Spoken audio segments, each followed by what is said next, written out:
This is Optimal Finance Daily, episode 1664, Running Low in Retirement, Income Strategies, Part 1, by Darrow Kirkpatrick of caniretireyet.com.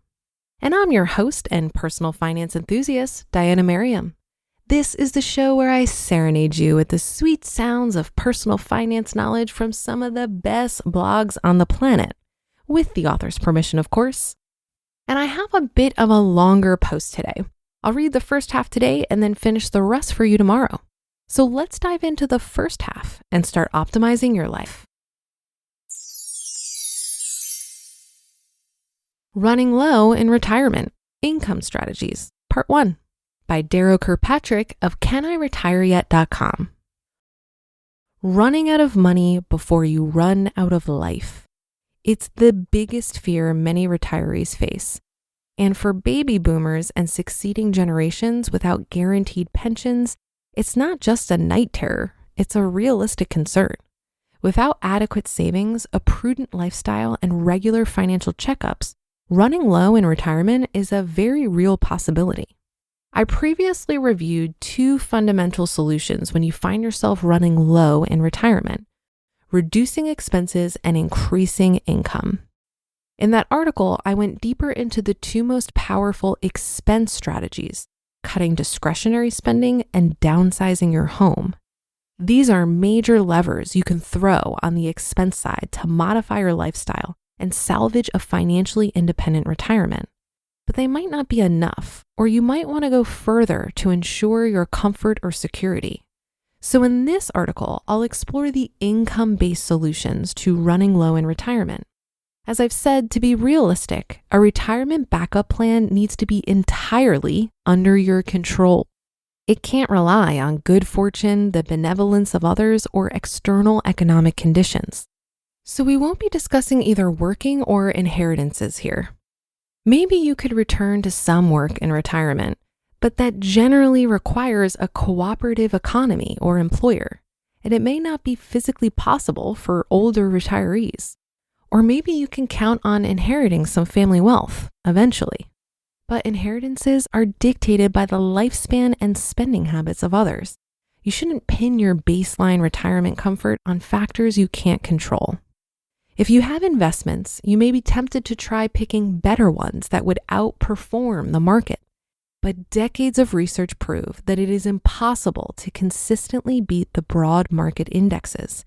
Not only do the majority of active stock pickers fail, but they usually generate higher expenses along the way, a major headwind to success. If your investment portfolio is very conservative, largely in cash, CDs, or bonds, you could allocate more to stocks to increase returns. But holding more stocks than is suitable for your risk tolerance is a dangerous game. You might bail out at a loss when the going gets tough, and it will get tough. Because to potentially increase returns, you must be adding volatility to your portfolio to take on more risk of reducing returns. Selling at a loss would damage your perilous retirement finances even further. Fortunately, you can still access a couple of powerful income-based strategies. You needn't go back to work, hope for an inheritance, pick stocks, or change your asset allocation. There are other legitimate and safe approaches to increasing retirement income, but they carry a critical prerequisite. You must have some assets, either investments or a home, to begin. Annuitizing. The first strategy for safely increasing retirement income is to purchase a fixed annuity. I prefer the plain vanilla single premium immediate annuity. With this type of annuity contract, you pay the insurance company a lump sum, and they then pay you a monthly income for life. There's no variability, no upside or downside in the income stream, other than perhaps inflation adjustments if you pay for those. And costs are easy to assess because you know precisely what you'll pay and precisely what you'll get back, and when. Fixed annuities are generally invested in bonds, yet they can pay more than the going rate on a typical bond fund. That is, they can substantially increase your investment income over what you could accomplish with your own investments, given a similar level of risk. How do they do that? The first reason is simple. An annuity returns some of your principal to you along with interest payments, That means you are consuming principal. When you purchase an annuity, you give up control over your principal. And in return, the insurance company returns portions of it to you over time to increase returns. But you probably won't get it all back unless you live longer than expected. The second reason that an annuity can enhance returns is more complex. It's called mortality credits, the technical term for the benefit you get by pooling your money with a large group of other people. Individuals don't know their lifetime in advance. If you're managing money on your own, you must spend conservatively to ensure you don't run out. By contrast, an insurance company can know the statistical lifetimes of a large group quite accurately. That means the company can pay everybody a better income than they could afford on their own, confident that some individuals will die earlier than the average, leaving assets to pay the incomes of those who live longer. Add up both of these factors and you get a powerful result. When you purchase an annuity, you can usually increase your effective investment income yield by several percentage points, depending on your age. As a rough example, consider that as I write this, the SEC yield on Vanguard's Intermediate Term Bond Index Fund is about 2.5%. Yet ImmediateAnnuities.com reports that an equally safe fixed immediate annuity can pay a 65-year-old couple about 5.7%, more than 3 percentage points higher. So your liquid assets, whatever they may be, can go much further in providing retirement income as an annuity. Just understand that an annuity is not like your other investments.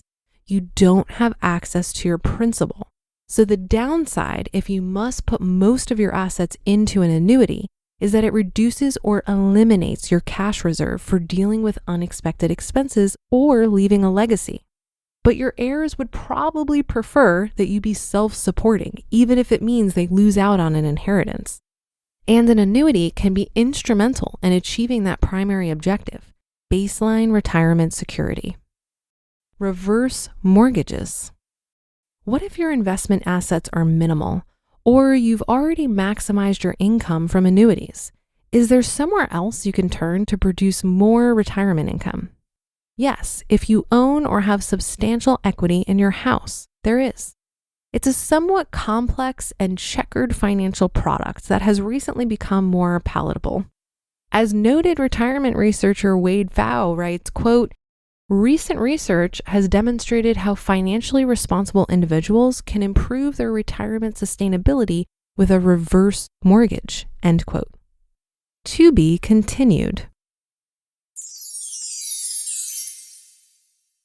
You just listened to part 1 of the post titled Running Low in Retirement, Income Strategies by Darrow Kirkpatrick of CanIRetireYet.com.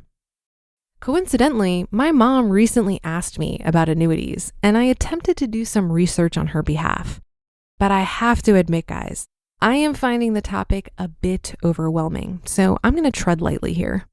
If I was seriously considering an annuity, I would talk to a flat fee fiduciary who doesn't sell annuities and who could advise me on how they might fit into my overall plan. However, an explain like I'm 5 definition of an annuity is a fixed sum of money paid to someone each year, typically for the rest of their life.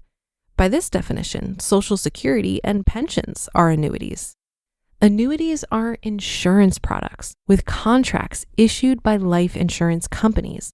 So it's more of a risk transfer strategy than it is an investment. And many people don't consider it an investment because when you buy an annuity, you immediately turn over 100% of your principal to purchase upfront the right to collect an amount of income from the insurance company for the rest of your life. From what I can see, annuities are pretty complex, but there are certain situations where they appear to be beneficial. Annuity products fit well into a plan when the retiree's savings aren't sufficient to weather market volatility and meet basic living expenses simultaneously. So they may be most appropriate for people who are worried that they could live longer than their money will last. There are many different types of annuities and riders that can be added for additional costs to customize them. Because it's an insurance product that is often layered with complexity and fees, annuities are often criticized for the high commissions sellers of annuities receive.